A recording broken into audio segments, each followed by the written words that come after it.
Hey Game Day Baseballers, Dr. Tom Hansen here with an overview of your Hansen Play Big profile report. Let's take a look at the inside of the report. It says you see it's about 18 pages long. There's a summary on page 3 that I'll get to in a moment. But there's two real worlds that we're paying attention to. One is this external world. How well does this guy see and understand what it takes to win? Looking at teammates, looking at the physical tasks you need to do, and the big picture of how it all fits together. So there's like this outer inner game of what is he paying attention to, and is he paying attention to the right thing? Is he valuing the right thing and spending his energy on that? The second part of the test goes like this. It's how it's a guy about a guy's relationship with himself. How free is he to play? And this what we'll call a self view. So this is an outer view or a game view, how well he sees and understands what it takes to win. And then the second part of the assessment looks at what's going on inside a guy. So we'll break that down here. All right, let's move this into play. And the first thing that we notice here is that there is a game view, like I said, how well does he see and understand what it takes to win, and then a self view, which is about freedom to play big. Will his tools play? He might see what he needs to do, but not then be free to do it because of the way he's processing information and the way he's seeing things, his belief system on the inside. So the first thing I look at here is reliability score. The higher, the better. You really want to see a 0.7 or better in both of these. The higher the number, the more mature the person is, the more consistent they are, and the greater their aptitude for learning.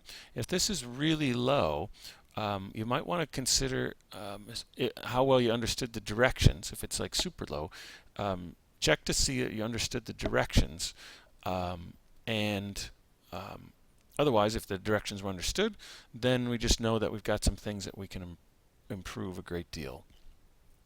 All right, so the higher, the better. 0.7 and better is a good target.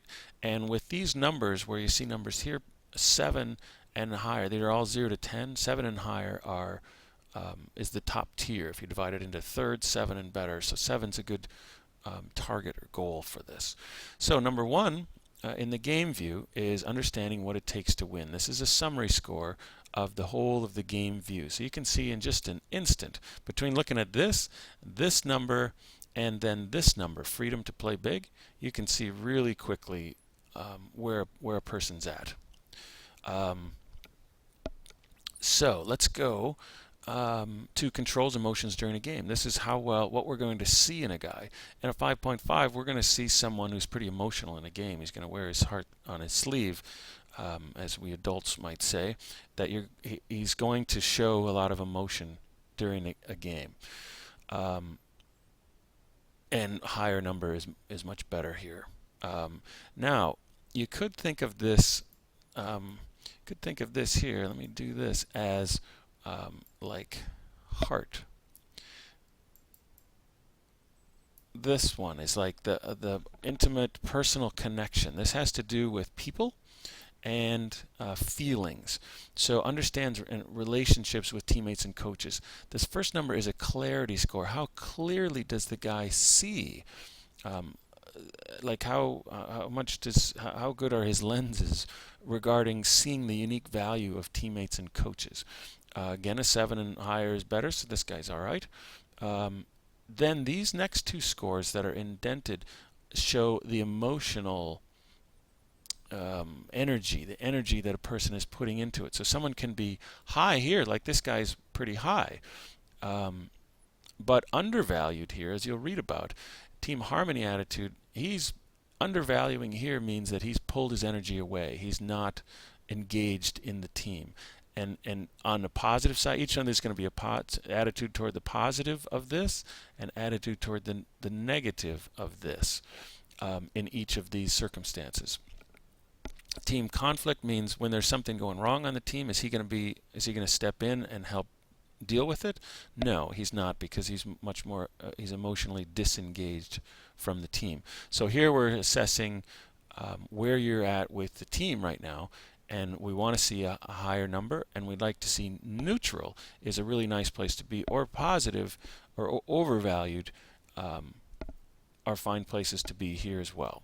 Neutral just would mean that you're neutral, you're objective. If something is good, you say it's good. If it's bad, you say it's bad, and you point it out. So that's that one.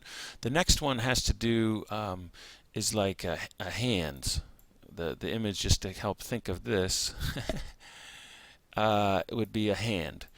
So it was like, what are you doing with your hands? Mechanics and tactics. What are the tasks and what are you doing out there on the field? What is there to do? What are you seeing? So, and this is understanding mechanics and tactics. How well does the guy see the importance, see and understand what it takes to win? Remember, we're looking at what it takes to win here.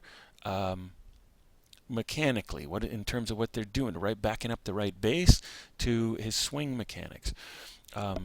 Technical success attitude toward getting things right and doing things well. Overvalued and neutral is where I would like to see someone here. Undervalued means you're not putting enough energy in technically doing things correctly. And by the way, this guy with a 6.8, the higher this number is in each of these cases, the more situational this is, meaning this guy has the ability to be a good teammate, and there's stuff going on, as I'll show you in a moment with this guy, emotionally. Well, if you can see still down here, when I have the pen like that, it does that. And you can see down here, a 5.4 and emotional, he's got a lot of stuff going on himself, so he is not engaging much energy in the team. And so here, when something breaks down, do you overreact to it? Are you balanced? Neutral could also say balanced. Or are you underreacting to it? As in, you're just stepping over it. All right, and then here is about systems, is about the head. If this is the heart, the hands, this is the head. How is he thinking? How does he understand the big picture of how everything related? Again, this is a clarity score. How well can this guy do? Like, what's his talent in this area?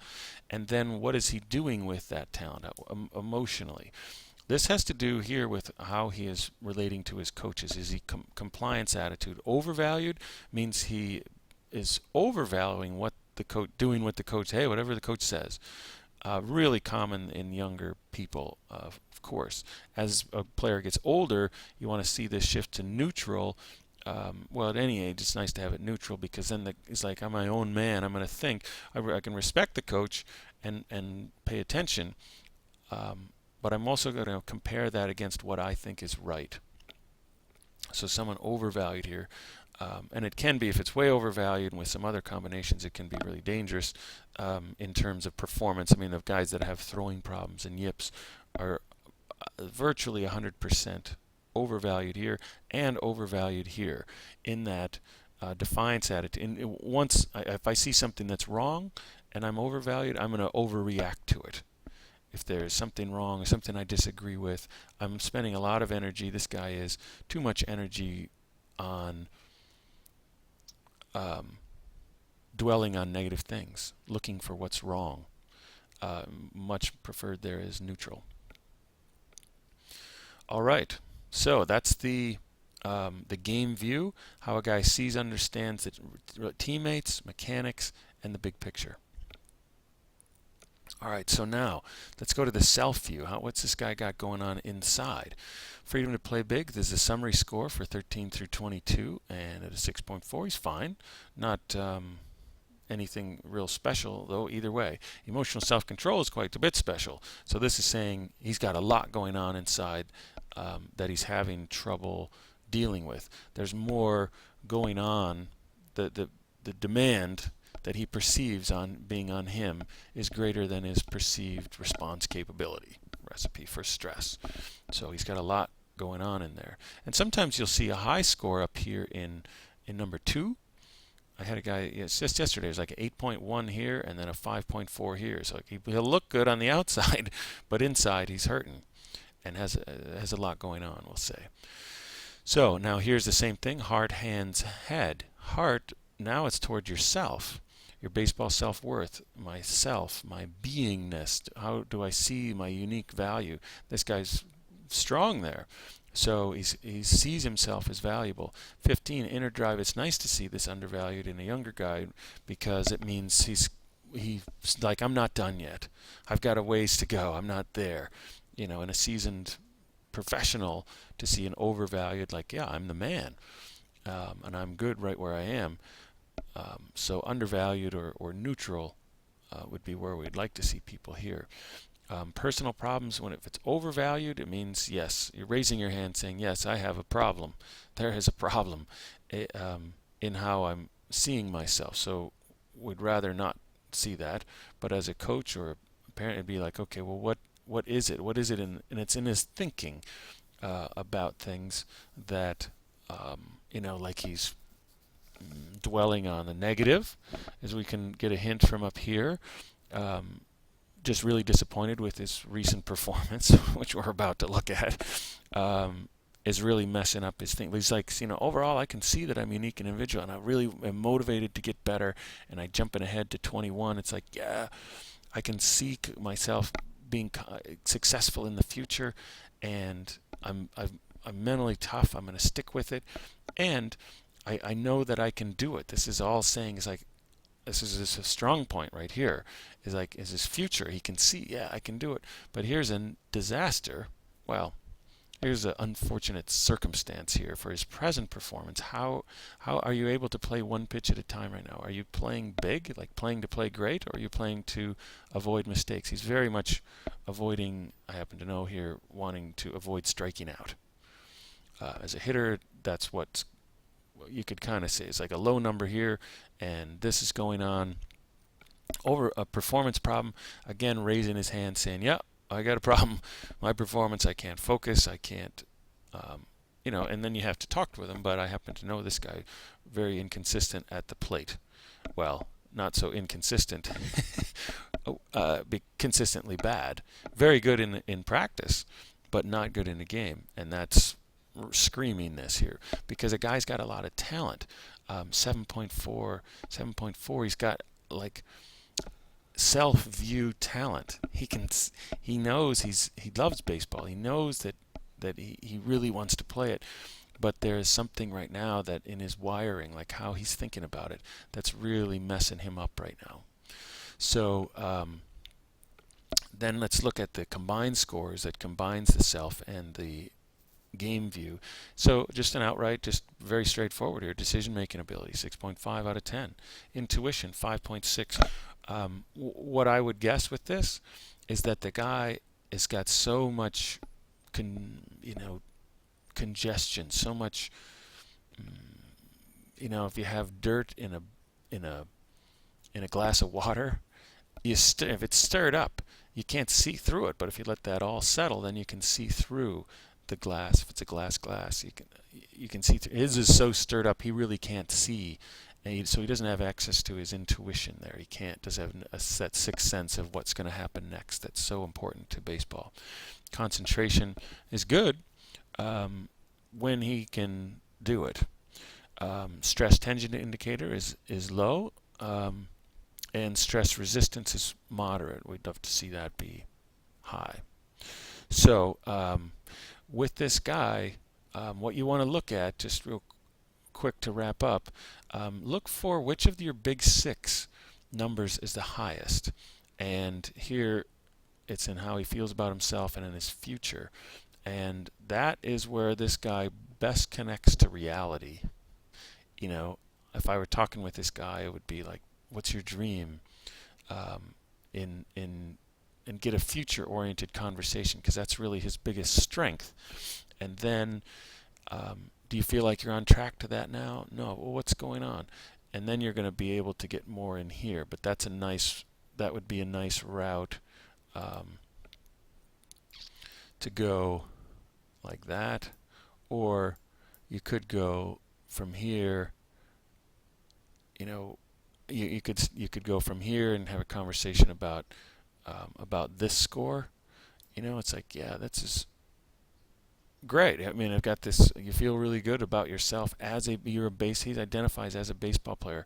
You can connect with him there, and it's like, what do you want to get better at? And then you can go here and talk about the future. What's your dream? What would you like to have happen? And then that's going to be the best way to get in toward this stuff, because when you have personal problems overvalued, what's the difference? This is in his thinking about himself, and this is in the actual performance. And very common to have them in both places, of course, because one can cause the other, but it doesn't have to be that way. All right, so there is an overview. Read through it, set it aside, and then read through it again in a few days and watch this video again, and then you'll have a much better understanding of what it's saying.